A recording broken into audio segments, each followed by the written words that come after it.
Hello, students. Today we will talk about a very important topic from radiology point of view, that is measuring device for measuring radiation. Device for measuring radiation. What is the full form? Although most of you would be knowing that it is thermoluminescent dosimeter. There are some points how you should keep a TLD badge, when you should wear it, and when not in use, what you should do with the TLD badge, where you should store it. So, we will discuss all these points one by one.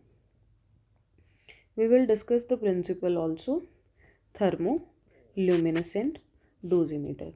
The principle is such that there are certain elements, whenever heated, they emit light. This is the principle of TLD badge dosimeter, and then we can quantify that light according to the radiation. We will see it one by one. How the badge works: there are certain materials like the phosphors, they have the property of emitting the light. They have the property of emitting the light whenever heated, and this property is called as thermoluminescence. Your TLD batch contains one of these materials, most commonly lithium fluoride. Lithium fluoride is the most common used thermoluminescent material used in TLD batches. Then there the question comes, what are the other materials? These are the calcium fluoride, calcium sulfate, and lithium borate. Then how does a TLD batch helps? When a lithium fluoride crystal is exposed to radiation in the radiology department, होता क्या है कि some of its electrons they get trapped at higher energy levels. The crystal is now holding a record of the exposure. होता क्या है कि हमारे पास ये लिथियम फ्लोराइड का क्रिस्टल है.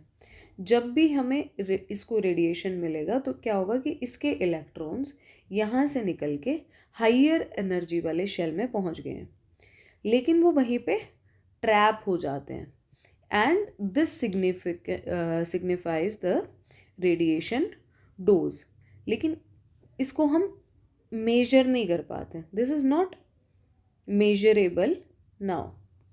अब इसको मेजर करने के लिए हमें क्या करना पड़ता है? इसको करना पड़ता है हीट. जब हीट करते हैं तो ये जो इलेक्ट्रॉन ऊपर जाके ट्रैप हो गया था ये वापस नीचे आता है, और ये जब वापस नीचे आता है तो it emits light, and that light is detected by photo multiplier tube. And उस लाइट के हिसाब से कि कितनी लाइट वहाँ पे आ रही है, फ्लोरोसेंस जब हो रहा है, तो this gives the radiation dose, total radiation dose. This is the whole principle of a TLD batch. Now we'll see what is written here. The lithium fluoride crystal is later heated in a TLD analyzer. Trapped electrons return to their stable energy levels, releasing the energy difference as a light. A photomultiplier tube measures this light. The amount of light emitted is directly proportional to the radiation dose that is received. This is all about the principle of TLD batch. Now वहाँ पे light उसने emit कर दी TLD batch से, lithium fluoride के crystal से light emit होगी. How will you detect that, quantify that? Quantification कैसे करेंगे? क्वांटिफिकेशन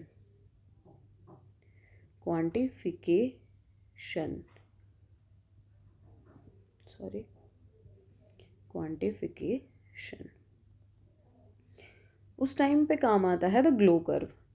इट इज़ व्हाट कि वी विल डू व्हाट, एक ग्राफ प्लॉट करेंगे, वाई एक्सिस पे लाइट इंटेंसिटी होगा और कितने टेम्परेचर पे हीट किया है तो वो होगा एक्स एक्सिस पे। होगा क्या कि कितने टेम्परेचर पे हीट करने पे कितनी लाइट एमिट हो रही है उसका एक ग्राफ बनेगा कि इतने टेम्परेचर पे इतनी हो रही है। मानो हमने 2x लिया तो वहाँ पे इतना जब हीट किया उसको तो रेडिएशन डोज कैसे पता चलेगी, लाइट से, कि उसने इतनी लाइट एमिट की। So this is the curve here. Bye plotting the intensity of emitted light against the temperature, ये दोनों एक्सिस हमें याद रखने हैं ग्लो कर्व के लिए, we obtain a glow curve. Highest peak and the total area under this curve. पहली बात ये पीक और दूसरी बात कि ये सारा area under this curve are proportional to the energy of the radiation. This is how the specific dose is measured. After reading a TLD को रीड करने के बाद क्या होता है, after reading a TLD can be annealed, heated at higher temperature to zero the reading and prepare it for reuse. TLD तो हमें एक ही मिलता है ना, एक बार उसकी रीडिंग लेने के बाद उसको क्या करते हैं कि हाइयर टेम्परेचर पे उसको वहाँ रखते हैं ताकि उसकी सारी प्रीवियस रीडिंग इरेज कर सकें और दोबारा रीयूज़ के लिए अवेलेबल हो जाए। देन द प्रोटोकॉल कि टीएलडी को कैसे मैनेज करना है। Cardinal rules, there are some cardinal rules of TLD badge कि एक पर्सन का एक बैच होना चाहिए, मतलब एक आदमी है तो एक ही बैच हो। Your TLD is assign to you and you alone. It must never be shared. Keeping in mind it must never be shared, क्योंकि अगर आपने किसी के साथ टीएलडी शेयर किया तो आपकी जो डोज है वो मैनिपुलेट हो जाएगी। It is always worn, always on duty. TLD badge must be worn by all persons working in radiation areas every time. Safe storage is critical. Safe storage के लिए क्या है कि whenever not in use, always store your badge in a designated radiation free location. जब आप उसको wear कर रहे हो तभी उसमें रीडिंग आनी चाहिए, अदरवाइज नहीं आनी चाहिए। अगर आपने टीएलडी बैच को एक्सरे के रूम में छोड़ दिया तो वो तो रेडिएशन वहाँ वैसे भी खाता रहेगा, लेकिन उस टाइम पे आपने उसको पहना नहीं हुआ था तो दैट मीन्स कि वो डोज आपके अंदर नहीं गई, वो सिर्फ टीएलडी के अंदर गई है। That is why when you are working in a radiology department radiation area you should always wear your TLD. And जैसे ही आप रेडियोलॉजी डिपार्टमेंट से बाहर निकलोगे तो you have to keep it at a place which is radiation free and store it there till the next day. Then keep it on site. कभी भी hospital के बाहर टीएलडी को नहीं लेके जाना है। Do not take your badge home or carry it through external security screenings. होगा क्या, क्योंकि जैसे ही आप कहीं पे गए, मानो आप मेट्रो से गए, आप ट्रेन से गए, आप एयरपोर्ट पे गए, तो वहाँ पे क्या होगा, आपकी स्क्रीनिंग होगी, एक्सरे स्क्रीनिंग होगी सेफ्टी पर्पस से। और वो जो स्क्रीनिंग होगी, एक्सरेज तो वहाँ पे भी मिलेंगे ना, रेडिएशन वहाँ भी मिलेगा, तो वो मिलेगा किसको, आपके बैच को, और आपकी रीडिंग्स खराब हो जाएंगी। Then the environmental hazards to avoid. कौन सी चीज़ों से हमें टीएलडी को अवॉइड कराना है, क्योंकि TLD is itself a sensitive environment. Do not leave your badge in a radiation field when you are not present. Second is keep the badge away from ovens, hot plates, furnaces and burners.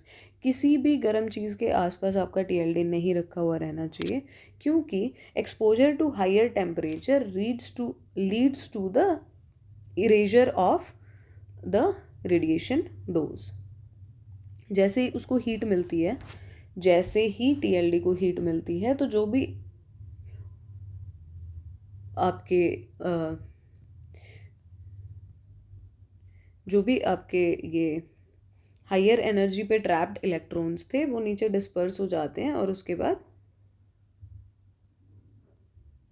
Radiation dose फिर आपकी कम हो जाएगी. That is Y eraser होता है उसका.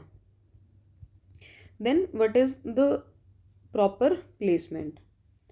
When no protective lead apron is worn, you have to wear, you have two primary placement options.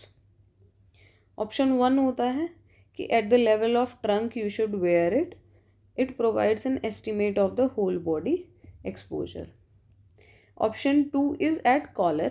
It is worn at the collar area here, and it provides an estimate of the dose received by the sensitive internal organs like the thyroid.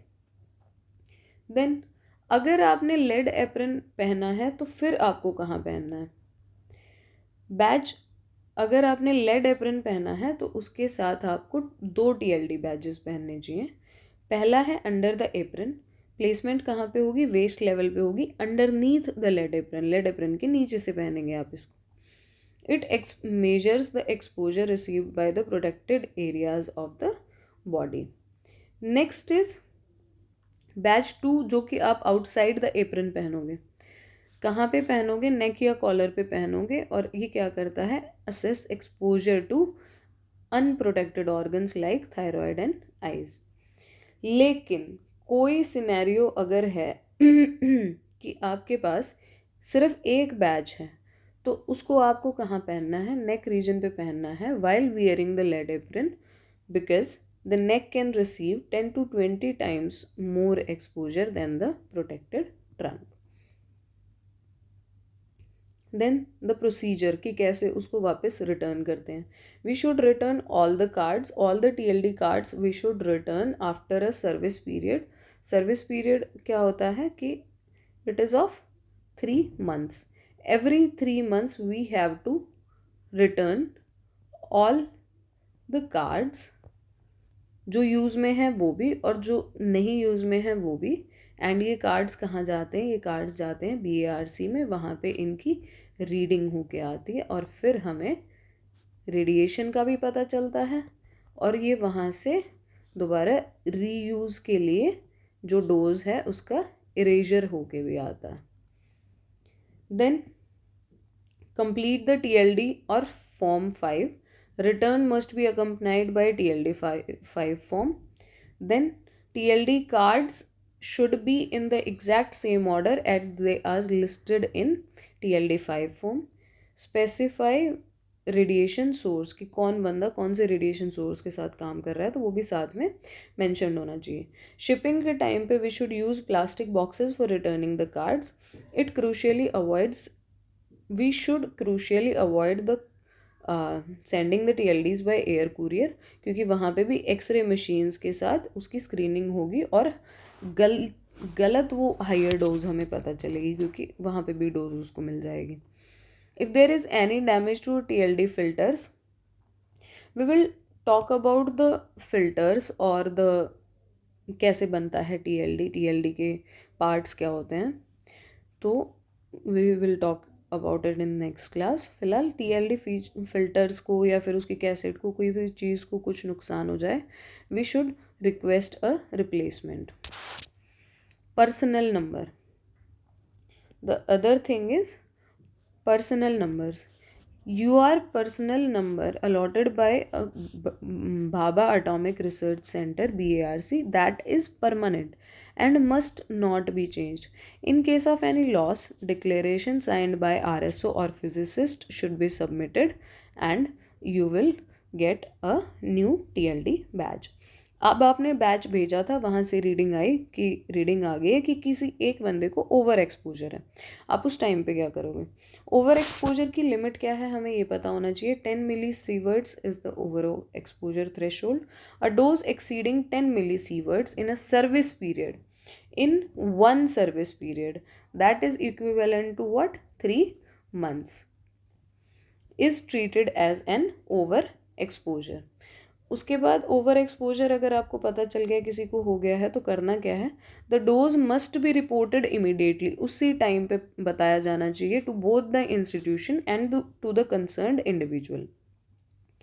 Institution को क्या करना है उसके बाद, उनको they are required to launch an investigation into the cause of the over exposure, कि वहाँ पे उनके इंस्टीट्यूशन में ऐसा क्या हो गया कि किसी बंदे को ओवर एक्सपोजर हो गया है, तो they should launch an investigation and the findings of this investigation must be reported to appropriate authority at BARC. Then the response protocol for overexposure to the concerned personnel. Mandatory medical follow-up should be done.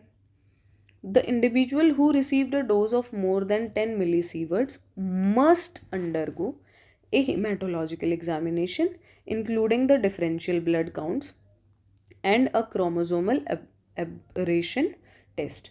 And all of these things, all cases of overexposure are reviewed by Bhabha Atomic Research Center, and BARC provides advice on all necessary follow-up actions to the concerned institution. Thanks for patiently listening.